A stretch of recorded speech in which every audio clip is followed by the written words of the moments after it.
twizere ko mumeze neza. Iyi ni Blizz Empire nanone nk'ibisanzwe. Muri aka kanya tukaba twakuzaniye agashya utasanga ahandi, tukaba tugiye kukwereka application ushobora gukoresha ukajya uhamagara for free ku buntu, nta kiguzi bigusabye, bitarindiriye ngo ugure amayinite. Abantu benshi twibazaga nimba ibi bintu byashoboka ko wahamagara for free ugahamagara nta mayinite uguze, tukibaza niba byakunda, ariko kuri ino nshuro ikintu bigusaba kugira ngo ubone ko ibyo bintu bikunda, ugomba kureba iyi video maka irangiye. Make subscribe niba utarakoze subscribe kuri Blizz Empire, uri guhomba, uri gucikwa n'udushya tugezweho. Nta kindi rero, uraza muri Play Store yawe ya telefone nk'ibisanzwe,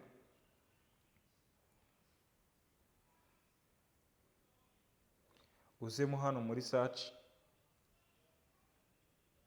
wandikemo Red Chat.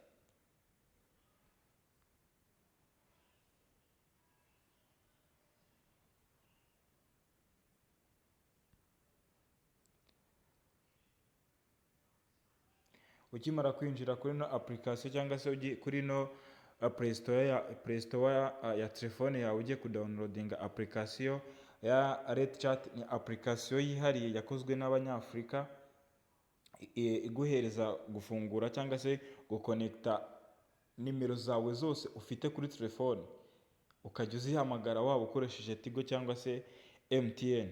Kubera ko twe tuyifite, turakanda open, ariko wowe ko utayifite nawe ukora download then ukore install, ariko twe ko tuyifite reka dukore open. Twe turayifite muri telefone yacu, wowe icyo usabwa ni ukubanza ukaya downloading. Yes, Red Chat ikimara gufunguka irafunguka uku nguku. Iyi ni application yakozwe n'Abanyafurika. Urabona ko hano harimo code y'ikindi gihugu, urahita uza kuri no code, ahangaha hari no code, uhaklikemo. Ukimara gukandamo arahita haza amoko y'ibihugu. We rero nta kindi kintu uri bukore, urahita uzamo hano hejuru muri search, ukande ko kari akantu ka search, wandikemo Rwanda. Ukimara kwandika rwa byonyine, urabona ko bihita byizana, urabona ko biri buhite biza. Urahita ukanda kuri hano handitse Rwanda mu gihugu, Rwanda. Ahangaha ukirikemo, urabona ko hahita hazamo idarapo ry'igihugu cyacu ndetse na code. Wowe urahita uzamo hano ushyiremo nimero yawe ya Tigo cyangwa se ya MTN wumva ushaka ko uzajya ukoresha uhamagaye ku buntu.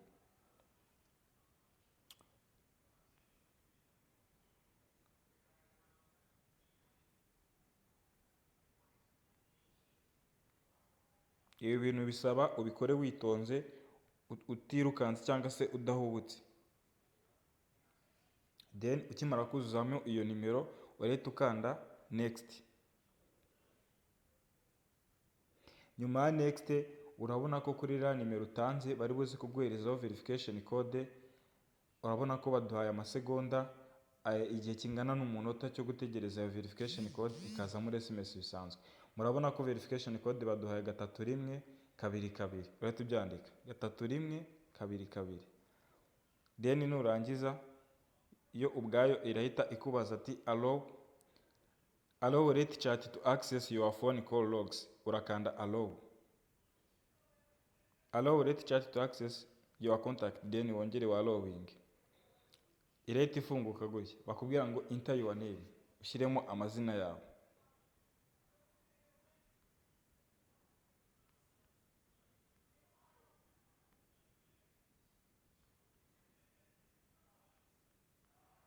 Then nurangiza gushyiramo amazina yawe, urakanda next.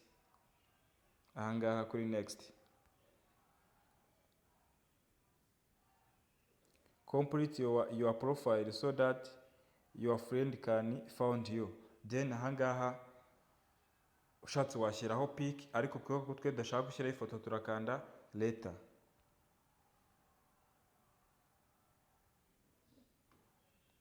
Bikimara gufunguka gutya, urabona ko ino application si uguhamagara gusa wayikoreraho, ahubwo hari n'ibintu byinshi cyane wayikoreraho gupostinga utuntu nk'utu ngutwo, ariko twebwe ko tugiye kureba ukuntu twazajya duhamagara for free, urahita uza aha ngaha ureba.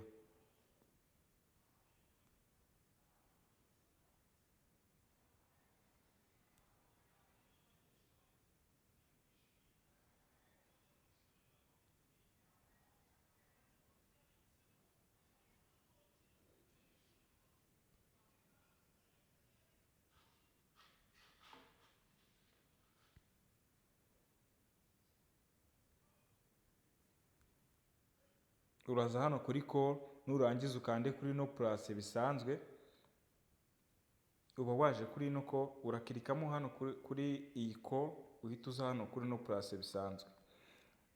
Urabona ko abantu bawe bose barahita baza, wamuhamagara video call cyangwa se ukamuhamagara audio call nk'ibisanzwe. Nta kindi rero bisaba kugira ngo ukoreshe ino application, nibura kugira ngo ubashe kuba wavugana n'umuntu wawe ushaka, bisaba ngo uwo muntu nawe abashe kuba yaragerageje gukoresha ino application nibura inshuro imwe.